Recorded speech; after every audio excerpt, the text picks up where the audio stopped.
This was a great conversation with Levi Worts, AI Marketing Strategist at Suse. We discussed the fast-rising role of AI Marketing Strategists and what the road to it looked like for him. Levi and I both discussed the AI marketing frameworks we are gravitating towards. Levi takes us through real-world use cases of successfully piloted and deployed agents across inbound, data science, and persona simulation. Dig in to really learn from someone who is making AI work for marketing. Welcome to the AI for Marketing show. I'm your host, Angelina, with many years of experience marketing in the tech industry. This show is for marketers to keep up with the pace of AI. We host conversations with innovative leaders on the leading edge, experimenting and navigating in the world of AI for marketing. Today, we're joined by Levi Worts from Suse, who's an expert in marketing and AI innovation.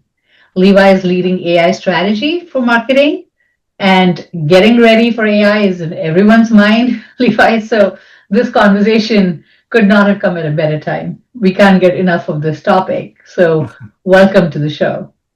Thank you. Great to be here. And before we start diving deep into the world of AI and marketing, I would love for you to share with us a little bit about yourself.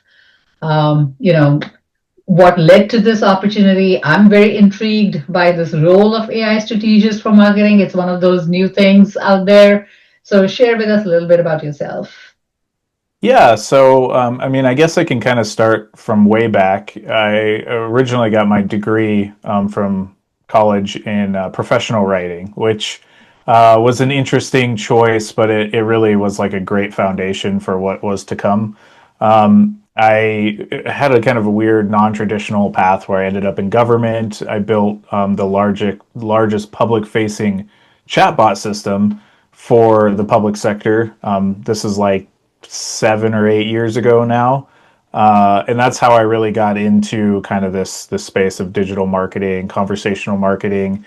And of course, chatbots became kind of the interface, right, for which we interact with AI, at least generative AI mostly, now day to day, it seems like. So it just was kind of fortuitous for me to have picked writing as my focus, to find really a lot of interest in chatbots, and then that kind of be the interface for which a lot of our AI interactions come from. So I had this great foundation to start with. But really, I think anybody who wants to be innovative in any way, AI being kind of the newest and most applicable way that we can today, is to be curious, right? To be always interested in trying new things, never afraid to fail. So I think that's really important, that you have to be comfortable with endless failure, because it will feel like that often. And then also, in a lot of the things that we do today, it's platforms. We're within platforms, so being very comfortable understanding kind of how platforms work, and how to navigate them. They're all pretty ubiquitous nowadays, in my opinion, so it doesn't take very long to kind of upskill on them. But that is pretty important for kind of setting your foundation for transitioning into roles like this. And then naturally, I think what happened with me is I just took a lot of interest in it, started reading and consuming a lot, and started trying to do things, right? So it first really started with a pilot that I pitched my company to run, which is essentially, it was about 3 years ago now, and it was the hybrid search idea that now is dominated with Google and other AI tools, where you can ask a question, get an answer, but also kind of see not just the answers, but where the sources came from. And it was our first AI pilot that the company did in any capacity. It was actually very successful. We went on for a year with this. Eventually, as things go, that company decided that ChatGPT was going to eat their lunch, and they just didn't want to continue down that path. But so it was nothing against what they were building or what they could have become, because they were actually tapped into a really really smart area, which, as the market showed us, was very impactful. But because of that pilot, and then my heavy interest in AI, that's how I was offered this role, which, basically, talking with my leadership, said, "Hey, if we're gonna do AI, because that's what everybody's saying we need to do, it's what the board is saying, it's what leadership is saying, then we need somebody who can sit in between the rapid pace of innovation and what our business actually looks like and does on a day-to-day operation, and understand the strategy that we could apply to become successful and forward thinking with AI."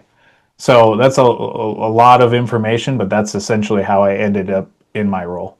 Fascinating. It's always fascinating, right? Like to learn how someone got to where they are. And in hindsight, it always looks like, everything was the right step at the right time and the blocks just fell in place. I mean, you're talking about conversational marketing and, the chat interface at that time, and who knew, right? And then starting out as writing, right? Like, which is now like content is the big, everything is operated, content is the currency, right? Like sort of a thing almost. Yep. Um, and then systems thinking, curiosity, absolutely, right? Like those, the right things that we're hearing over and over again. Um, so again, just honing in on this role that you have, which is AI strategy for marketing. I mean, in my mind, and having talked to a lot of different leaders, this is the need of every organization pretty much, right? Because what's happening is that marketing has its heads down, they still have to do their day jobs, and there's a lot of FOMO, right? Like they don't know what's happening with AI outside. So you need to have someone who's dedicated, who is keeping tab on like the innovation, the pace of innovation, and then sort of mapping it to the needs of the business. Um, so it's a need, but I don't see that many roles. So, so I think like the industry is slowly like getting to it. They don't necessarily know how to define this.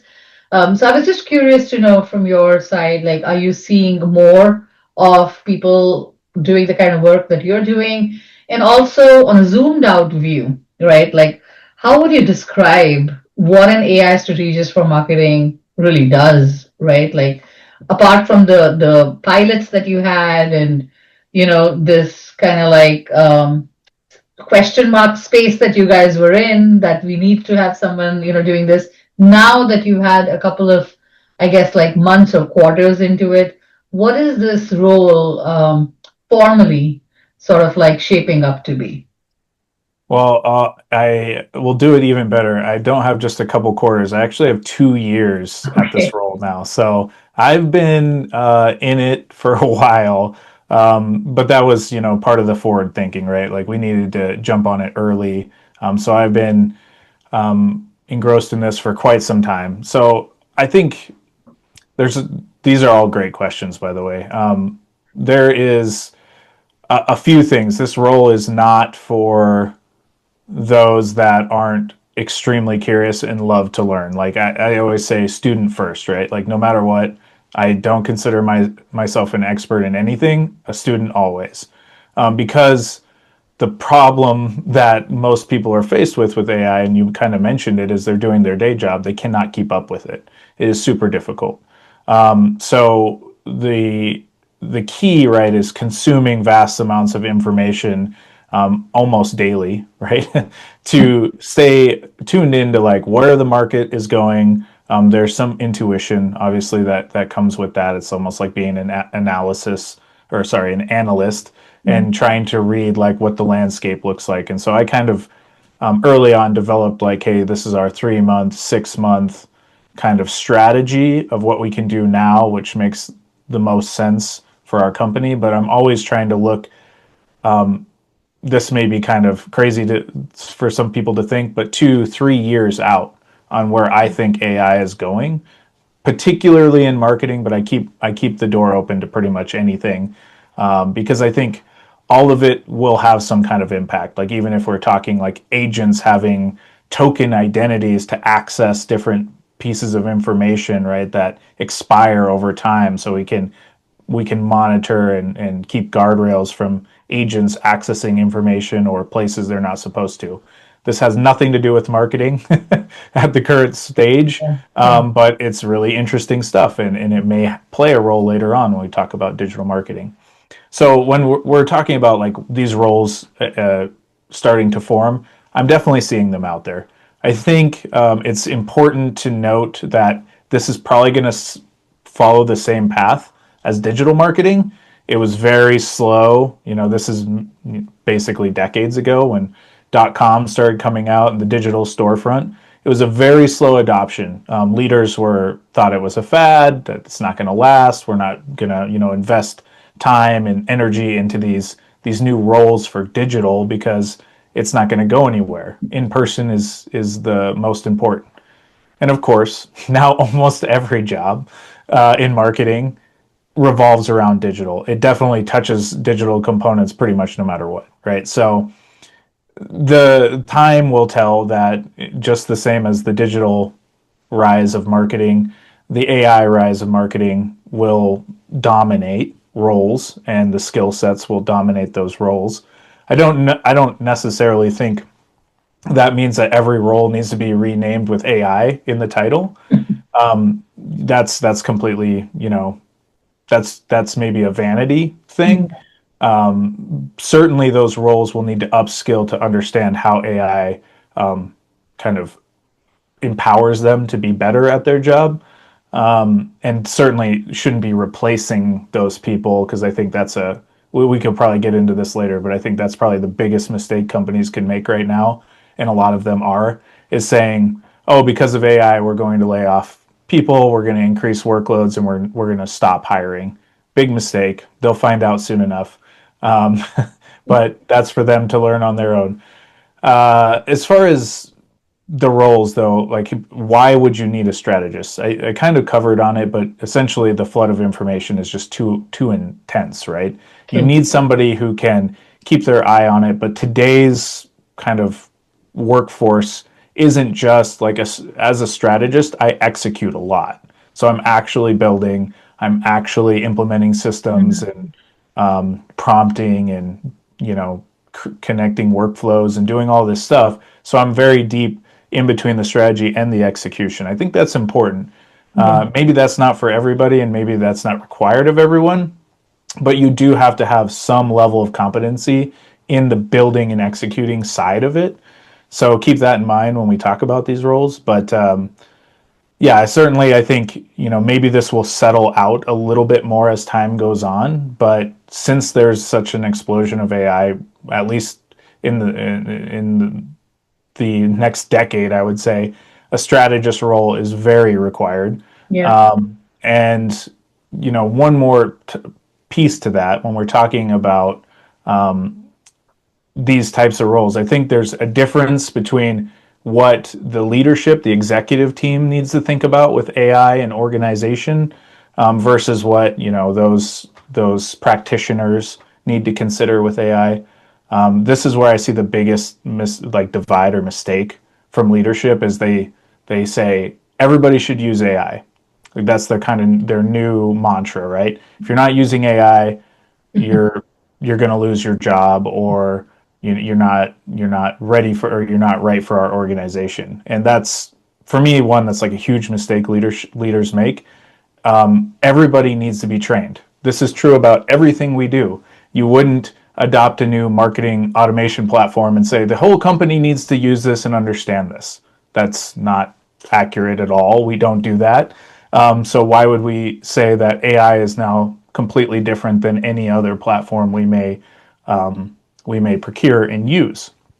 Right? So there needs to be a whole deeper understanding at the executive level of what AI means to the organization. And it's not just cutting jobs, it's the upskilling, the enablement, how systems change, how the org can retransform, not by cutting people, but shifting them into ways that help the business grow, fill the gaps, right? AI is great at filling gaps. You're never going to be able to hire people to fill those gaps.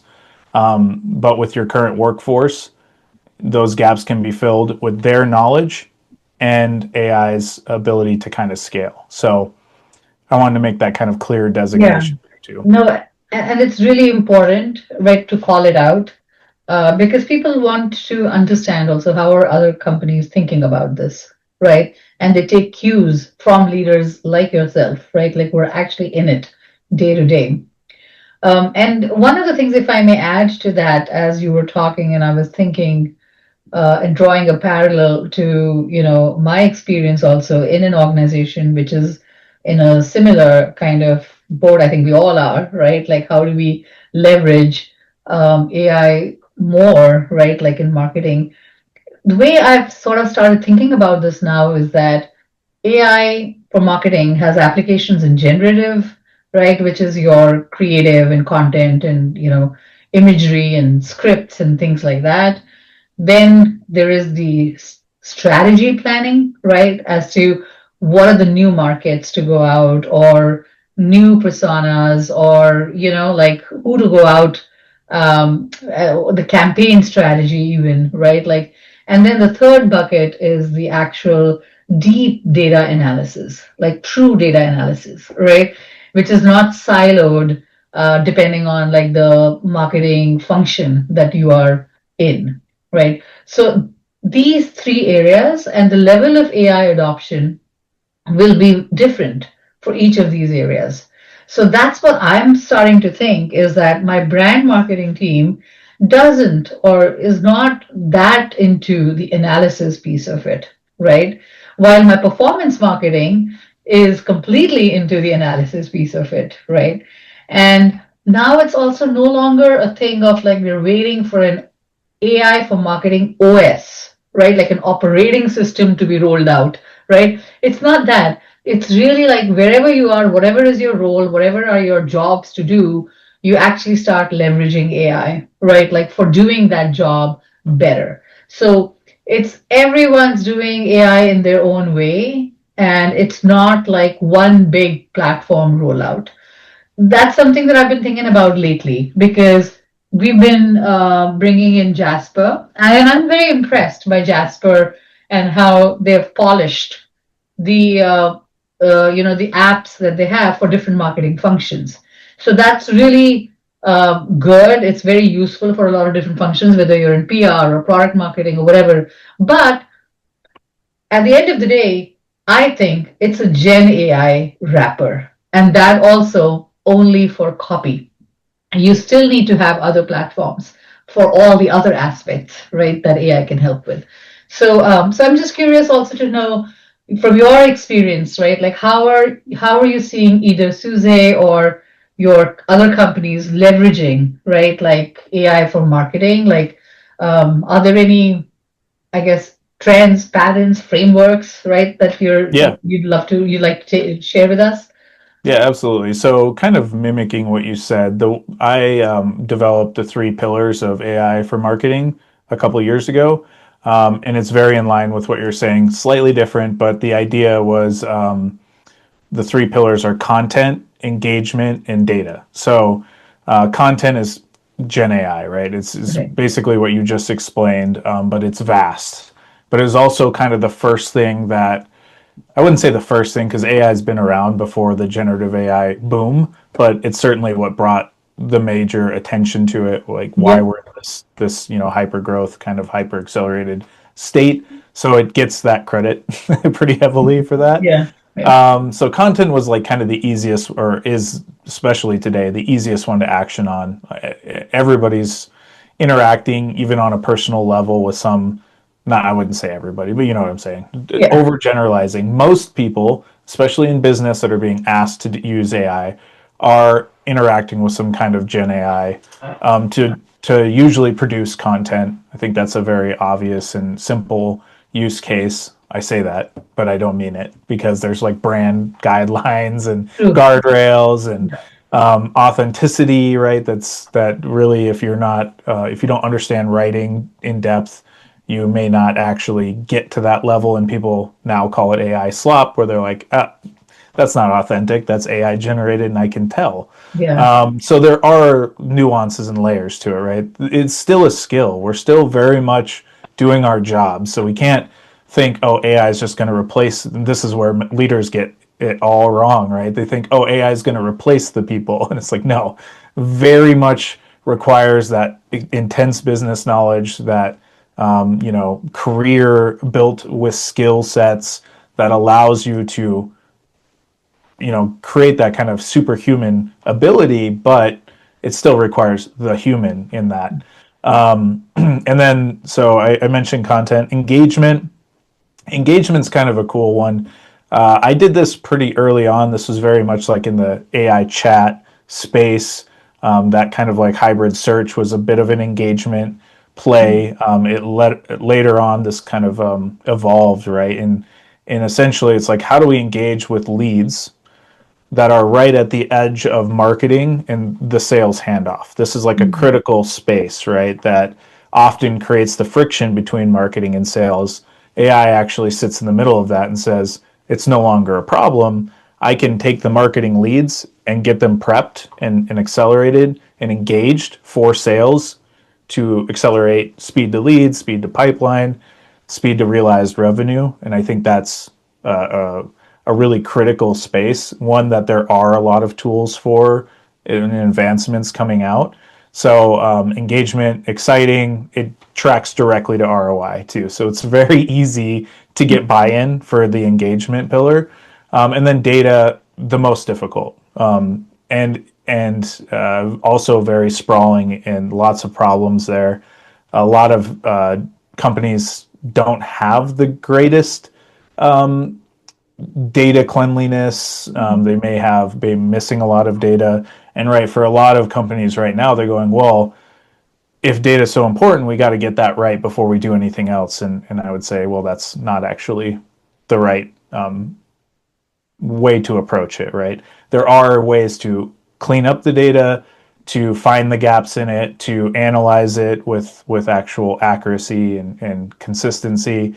But it certainly, for me, was the one part of my three pillars that I'm like, I have no idea what I'm going to do 2 years ago.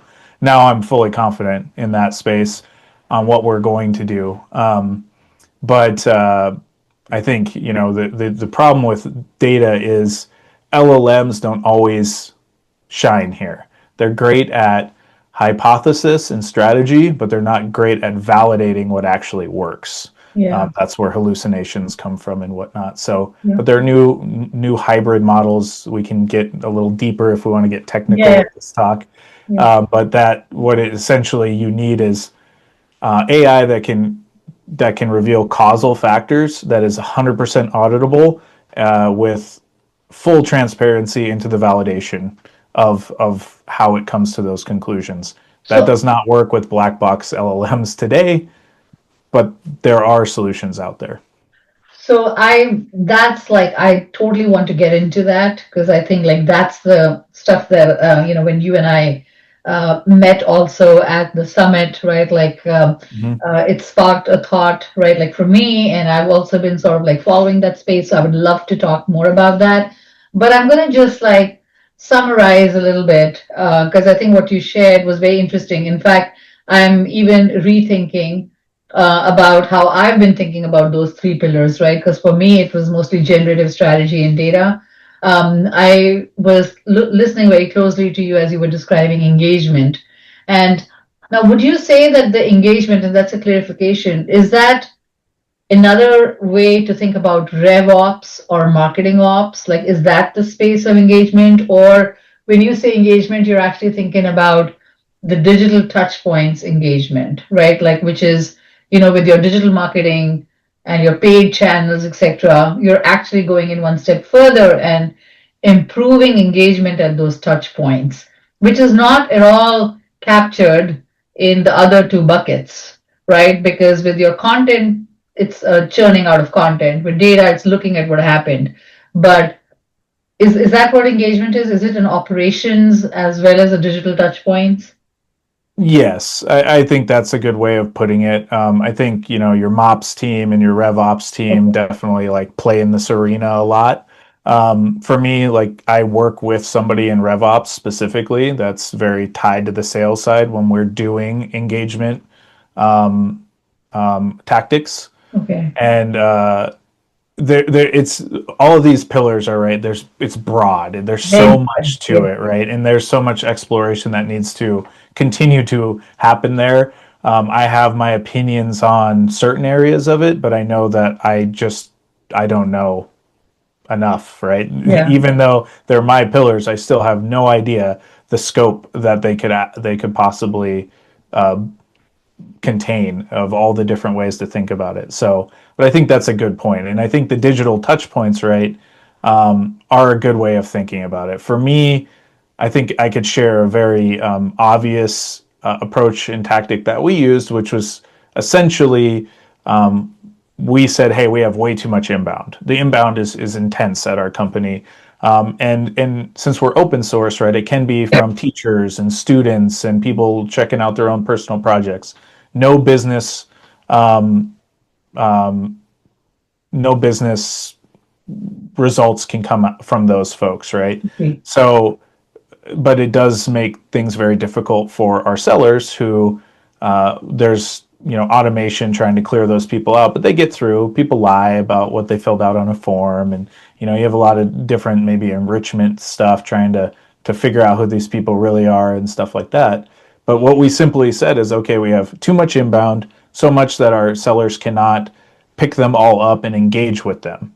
So all we did was, I say all we did, but what we did was we created a agentic inbound persona that would engage with these people right after any marketing touch point. So they would attend an event and go to our booth. They would download a white paper. They would maybe register for a webinar but not show up. Things that our sellers can't engage with all these individual leads on. The agent would go out.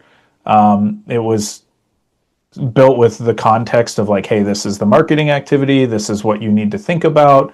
Go read their information in our CRM. This is the things we want you to specifically consider.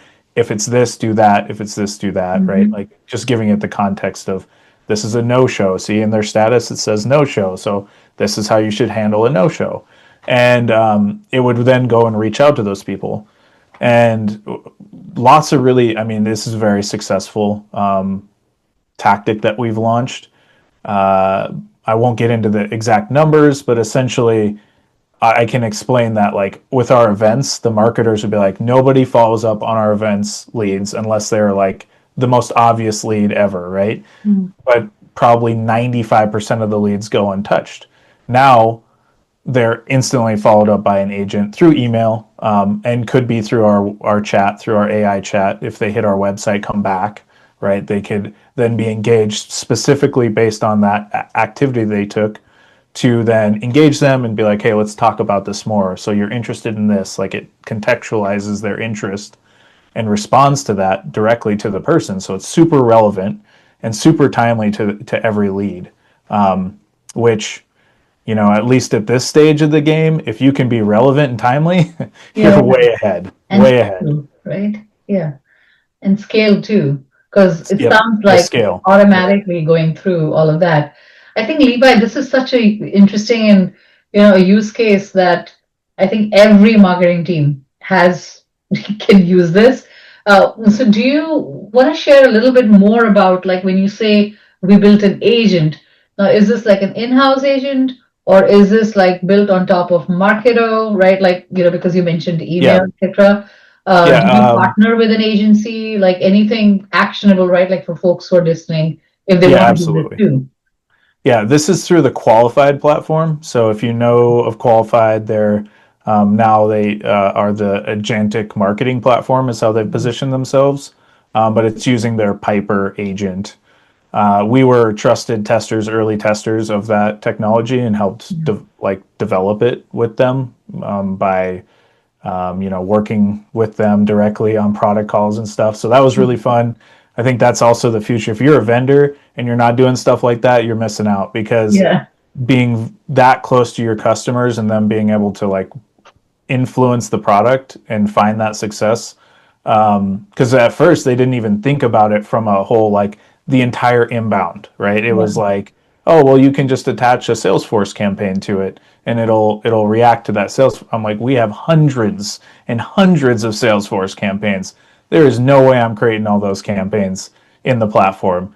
And so we worked out a way to trigger it on any inbound activity. So that was like a huge scale win, right, for qualified, but also solved our major pain point. So Amazing. Yeah.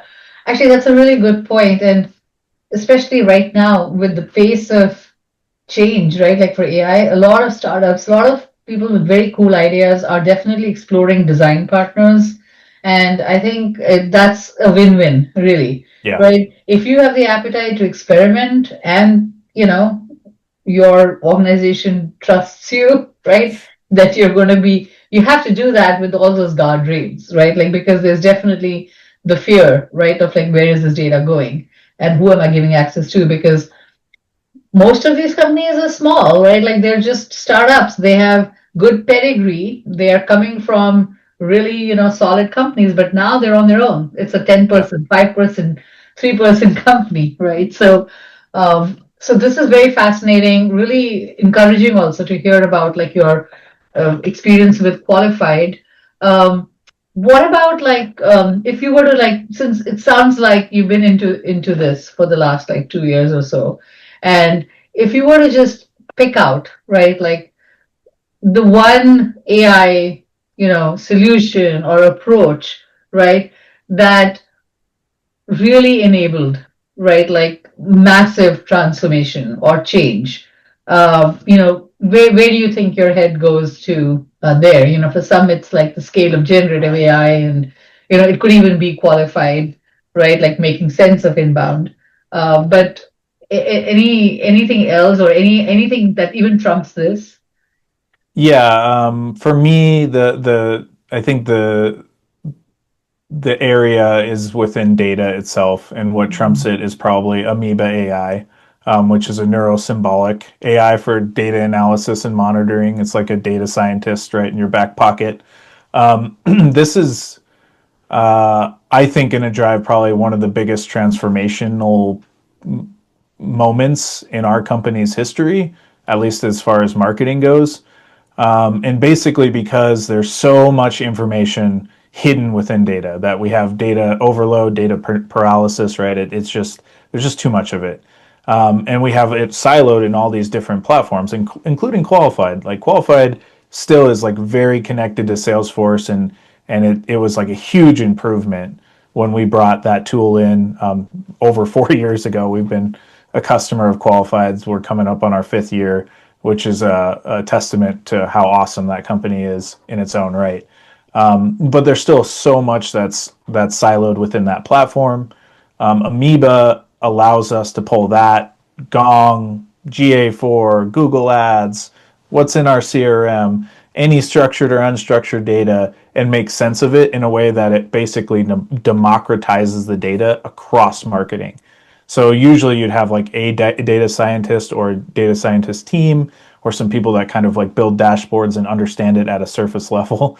Yeah. But it's just not enough, right? People are always asking, what does this mean? Why does what is going on with the data? What is it actually telling us? And even with somebody who's very skilled at that, they can only go so far. They can only tell so many people what's going on. This tool, in my mind, is basically what every enterprise needs like today to overcome that problem. But I think it's even more than that. It's like that's just like what's happening right now. For me, this area of like data analysis and understanding unlocks things like being able to shift budget around before you actually do it, and understand how the outcome of that budget shift will affect your downstream pipeline, or simulate different strategic motions using this kind of agentic data scientist, right? And saying, okay, so if we went to a full buyer group marketing strategy where we market to the entire buying group, we qualify an entire buying group and account before we hand it off to sales. What does that mean for our velocity to revenue realization? And the answer to that is it would probably increase it extremely well, like extreme increase to speed to revenue. Because what traditional marketing, especially at a lead based marketing system, is like, hey, I find one lead, seems like they have some interest or they have a project and budget, yada yada, right? Need timeline. I'm going to hand that off to sales. Now, sales goes through this huge at B2B enterprise Cycle. specifically. They go through this huge motion, months, quarters worth of discovering who's in the buying group, what matters to them, what are their pain points, what do they need to know, how do we get through the committees, like all this stuff that is generated through the sales part. And that's probably why sales goes, I don't like marketing, because they give me a lead and then I have to do all this work to get a deal closed.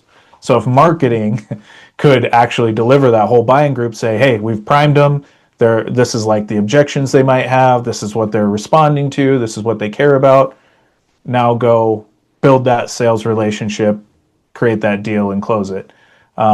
It's going to make things significantly better, and really just, I bet you even the deal close rate increases significantly, right? So So, that's hard to do without some type of AI that can truly understand what the causal factors are that influence, like who is the buying group, what influences them, when is it influencing them, because it's different for everyone, right? They care about different things, and the idea is that that AI could bring the buying group together and orchestrate that together at a very, within a time, a scope of time, that they all come to an agreement and say, this is the solution we need. We really need to pursue this one, which then the velocity is excellent for your sales team. yeah, I mean, this sounds like nirvana, right? Like that's what Yeah. B2B companies have been trying to do. And there are, like you said, so many people involved in it and so much time and effort that goes into it. And it's, usually like for ABM, etc., or for your top strategic accounts, you might get to some semblance of this. But what I'm hearing from you is that it doesn't have to be your ABM accounts, right? Like it's literally all the data that you're sitting on, making sense of it and coming up with, right, like more relevant strategy. So quick question on that. So are you saying that Amoeba then is more than just a neurosymbolic AI based deep analysis, causal analysis kind of platform? It actually is very strong in strategy as well, because it's like these are two different skills, if you will, right? Yeah. So it is. So how are you using it, in the sense that is this like a quarterly planning thing, or is this on a day-to-day, weekly, monthly thing? Also, is it just you as the AI strategist who has access to this, and you're sharing a report out, right, like with your ELT, and and then you kind of like action out some items from that? Or has it actually become part of, right, like what the BI team or the analysts, right, at your company, they're also looking at it actively? Like, I'm just trying to understand what's the level of infusion, right, like of Yeah. an AI platform like this. Yeah. All great questions. I'll try and answer them all. Uh, it's important to note that we ran a POC with Amoeba first and validated it. It was a 90-day POC. We had a validation in 45 days. So half the time it was 100% like, yep, go to procurement. So that's an awesome thing. Like everybody loves that, right? Yeah, When pilots are failing, when POCs are failing, to come to the realization, the validation in half the time, that already tells you there's something really powerful there. very cool. For the Yep. POC, Levi, like again, just thinking about like folks who are tuning Yeah. in, because this is so actionable, right? Like people get daunted by thinking about that, oh, I have to bring my marketing ops team and this team and that team and all the accesses to Salesforce, etc. Like for the Right. POC, how did you kind of bound it, right? So that it was Yeah. nimble. Yeah, for sure. So we kept it pretty simple, right? We have a very stringent governance, IT, like security, privacy, all that stuff is very intense. So we kept it simple, everything anonymized. We connected to a few systems that didn't have any PII that could give us kind of touch points on like ad performance and in different channels, right? Keeping it pretty focused. Also, just giving it some CSVs of lead some information on leads, like what are their titles, what are the campaigns they're interacting with, some Okay. basic stuff like that. So we didn't get too crazy with the data, but I think it's actually insane that you can give it so little data and get such great Oh, information at it. So then it's like, well, what happens when you really start pouring into it, right? You start really seeing the full ecosystem, that holistic view. It just exponentially gets better. But yeah, a couple of things. We looked at it from a multi-layered approach, right? Like my VP interacted with the platform. The head of MOPS interacted with the platform. We had campaign managers on it, at the, kind of the, so to speak, in the trenches, people that are out there executing, launching campaigns, trying to keep them performing. And did not get the CMO on there because we were actually transitioning to a new CMO. But my plan is to get her on there soon, because what I think is really interesting about Amoeba is it's one of those rare platforms where the whole organization can benefit from it. It's not just like the people doing the campaigns. It's your CMO can sit and talk to her own data and say, okay, I'm going to think about this at a really high level, like strategic aspect, and get my answers, and or work with the data team while doing that, because this doesn't replace the data analysis, the data scientists. It just gives them, it just like amplifies them, right? They still know the really good questions to ask and the ways to interpret data and validate things. So it's not saying that it negates them. It just makes them much more available to the rest of the organization. And that being said, but not everybody has to live in the platform. I think that's another powerful thing. And seeing this trend in a lot of different places, a lot of different platforms, right, are saying, hey, you work in Slack, we'll meet you in Slack. Or you work here, we'll meet you there. You don't need to be in the platform, we'll just send you email digest. So when you ask, like, is this quarterly, weekly, daily? It's yep. all of them, right? Depending on what the need is. But not everybody has to be in the platform to get that benefit. Like the field marketers, for example, can just get a digest every week about, hey, this is the events, this is the things that we find are actually performing really well. With these particular factors considered, this is how you should do it with this, and this is how you should do it with that. So now we're again democratizing the data.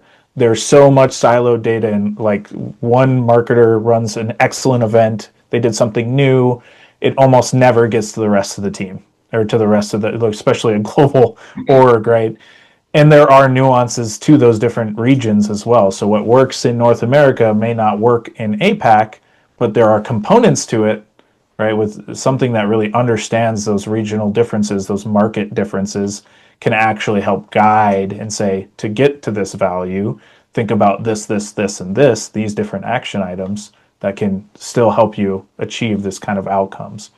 So, I mean, there's so much to talk about I here, know. but I have some questions though that as you were sure. describing, because I'm like really curious about this. It's fascinating. You're definitely one of the trailblazers out there right now, right? Like experimenting with this stuff.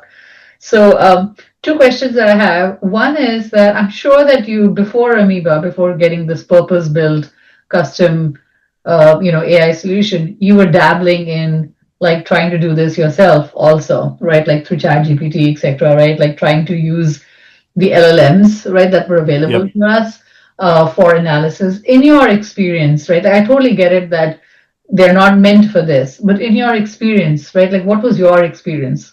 Like, did it completely fall flat, or like essentially, I'm trying to think like for those who are listening to and those who are on the fence, like if you want to get started, go get started there. It's okay, right? Like, is that the advice, Yeah. or was it like, no, don't even waste your time there? Well, I wouldn't say for like, when we're talking complex data and validating that, it's a no, right? I would not give an LLM a ton of that information and say, oh, tell me what's happening. I think it's obvious if you look around LinkedIn and other places, hallucination after hallucination, not understanding the data sets at all, making things up. You're like, no, there's actually this. And like, oh, you're absolutely right. It is this many accounts and this stuff, right? And then, but you could also just lie to it and say, you're wrong, it's this, and it'll just agree with you. So it Yeah. really doesn't know. But that doesn't mean it's not useful. I think these large LLMs or these LLMs are useful in a lot of different ways, but you have to focus way down, right? This neurosymbolic AI, causal AI allows you to go really wide and Okay. trust it. With LLMs, you have to go very narrow so that you don't like basically run out of its context Yeah. ability, right? So, one thing that I would say works really well with this is having an LLM simulate a persona. So basically, like we have ICPs, right, and we have personas within those that we launch campaigns to. And we recently launched our first ever PLG motion at Suse, which is interesting. That we never really had one, right? Because we're very services oriented, solution based, and you deal with architects and engineers and stuff when you work with us usually. But we do have this kind of this product that you don't need that, and it just launched. It's very cost efficient and whatnot. And the growth marketer on that saw my video. I posted a video on LinkedIn about the frontier of AI and simulation. And one of the frontiers is synthetic audience, or basically building a fake persona, right? And then stress testing marketing materials against that person, that persona. And so she said, "Hey, I'd really like to do this. Like, do you think it's possible?" And I was like, "Yeah, let's give it a shot with Gemini Pro 3." And fantastic LLM, by the way. And so we gave it a very simple prompt: say, this is who you are. This is what, this is the page you need to go take a look at. This is what we're expecting you to do. Tell us if you would do it, or what are the friction points. And it gave us an extremely detailed analysis, validated a bunch of stuff that's been proven through A/B testing and other, like, and was validated by our web team. Like, yep, that's 100% accurate. Like, we've definitely tested that and can back that with data. Yeah. And gave that marketer, like, hey, you know what? It does convince me because you have these points, but you're really missing like really technical screenshots that I would want to see as this persona, and spelled it out like My all down the goodness. page where these Yeah. things need to exist and why. And it was fantastic. So yes, 100% you can get there. Just I wouldn't go like huge data sets, lots of different information. I would keep it really focused. That's great advice. And then I know I'm kind of bouncing around because I'm also keeping my eye on the clock a little bit, but I can't help but ask you this question, Levi, that since you're at this front row seat of the adoption of different AI solutions, like the examples that you've been giving with the Amoeba adoption, and also the PLG adoption, right? Like with the persona and then other Mhm. adoptions too. Now, as an AI strategist, and you also mentioned this, that maybe there is an event marketer who's done a fantastic job with an event and nobody else gets to know about it. So, following on that, is part of your job also now basically where you're spotting pockets of success and innovation? And as an AI strategist, you're actually bringing it to other parts of marketing and other use cases. Is everything that's happening as far as AI innovation and marketing in your radar? And that's also part of the role that you're kind of like the aggregator and the linchpin, right? Like for all of Yeah. that innovation. That Great question. That's what it started out as, but it just proved to be impossible for one person to assume all that responsibility, right? I ran an AI marketing council where we were trying to build kind of like a council of people across marketing so we could do this more rapidly and push that out more to the whole of marketing, where obviously I can't do that. I still do share a ton of ideas and use cases and stuff with the whole of marketing, but it's just not possible for me to help people build all these different workflows. I think that's where there's a strong case for a whole AI marketing, like part of marketing, to be a team generated, right? Depending on the size of the organization, it would make a lot of sense. We're just a little too big for one person. Yeah. So a team would make sense that could like, and I think like it would be really smart of organizations to kind of think about this, right? Especially where they're saying, hey, employee adoption of AI is down.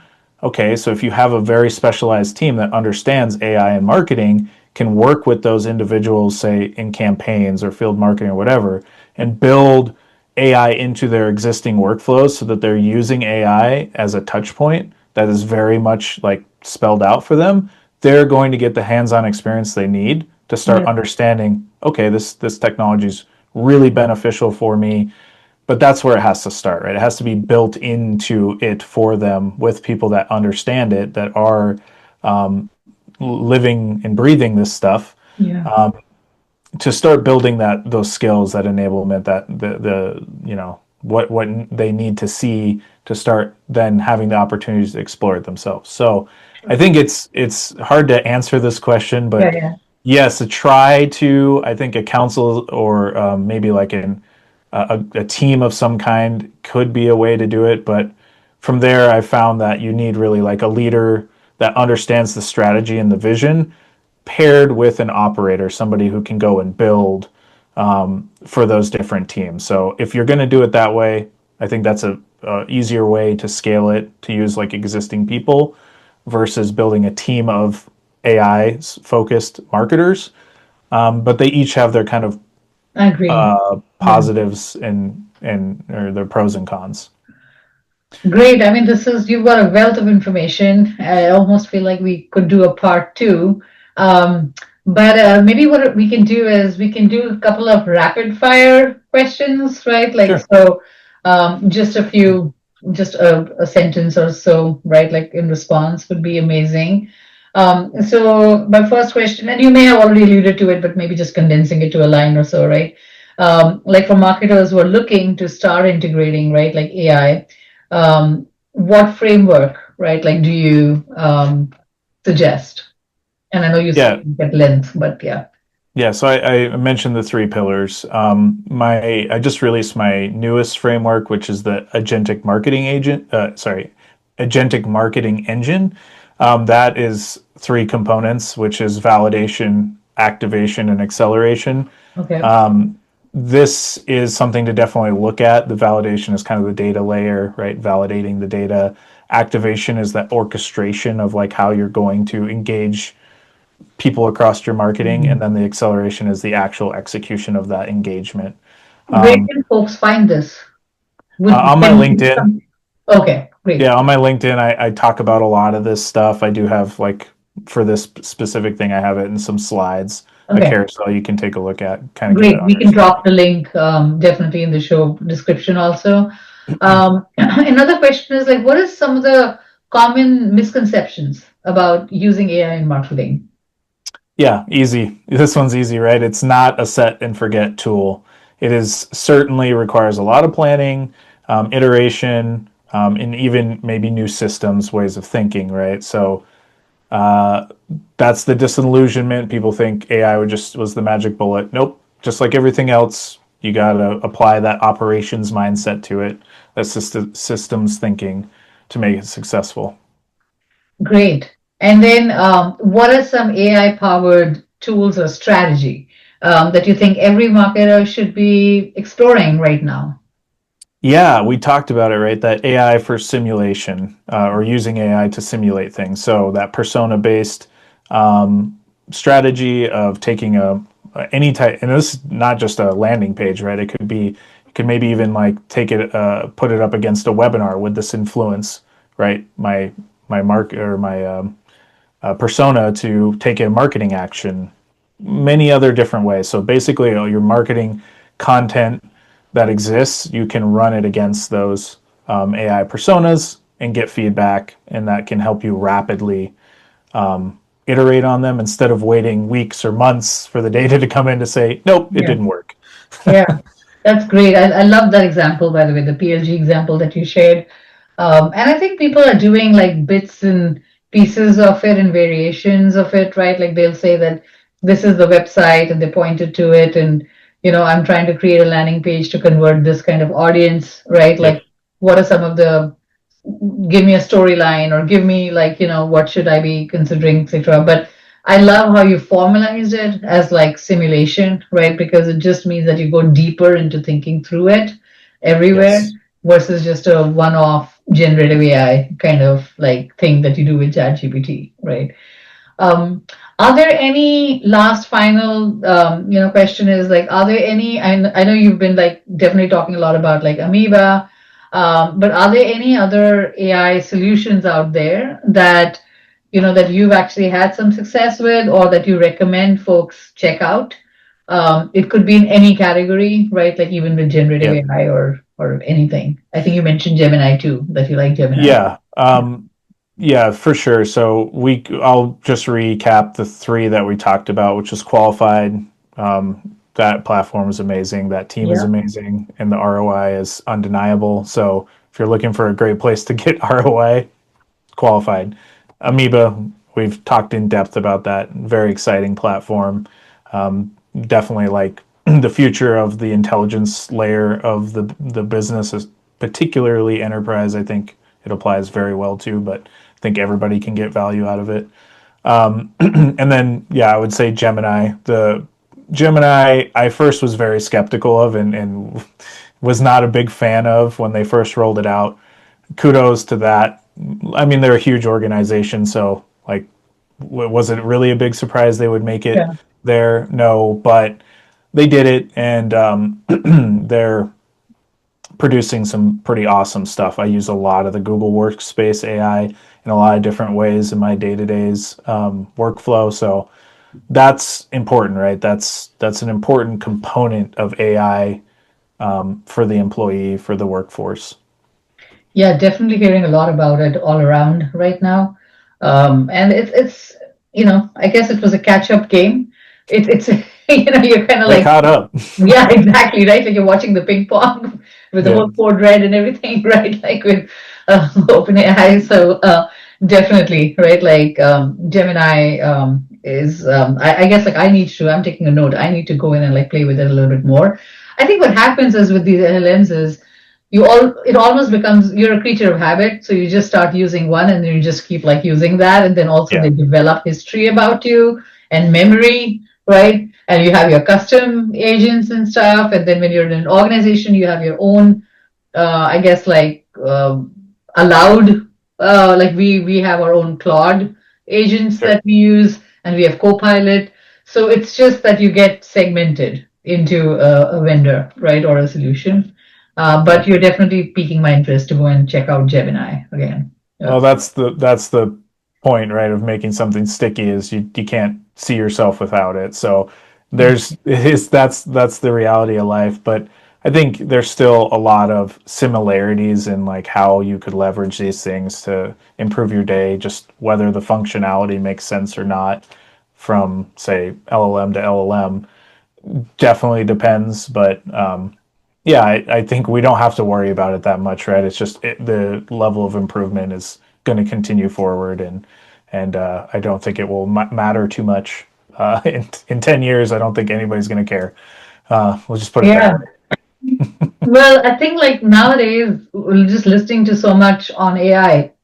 10 years seems to be such a long horizon, right? Like I really don't know what's going to happen like 3 years from now. Like I have kids who are graduating from college in 2027, and I'm just like, I don't know what kind of world, like what kind of entry jobs, right? Like you're going to have. And another is just entering high school right now. And again, it's the same thing, which is like really like, what are the majors that you should be focusing on? And it's everything is changing so much right now.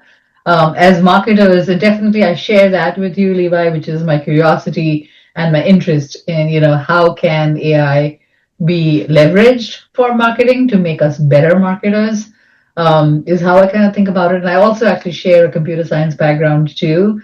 So I do have that engineering and systems mindset. So I share that with you in terms of tinkering, which is what drew me to, a lot of the things that you were also talking about earlier when we first met. So, well, I'm going to wrap this up, but it's been so informative, honestly. I think it's a wealth of information. I think you're doing amazing things out there. And definitely, I feel like maybe we should revisit this in a couple of months because you'll have more things to share and teach us all too, right? So thank you so much, Levi, for taking out the time for talking through all of this. And I'll put your LinkedIn profile for sure, so folks can reach out to you if they have more thoughts. Great. Thanks for having me. Yeah, thank you. Thanks.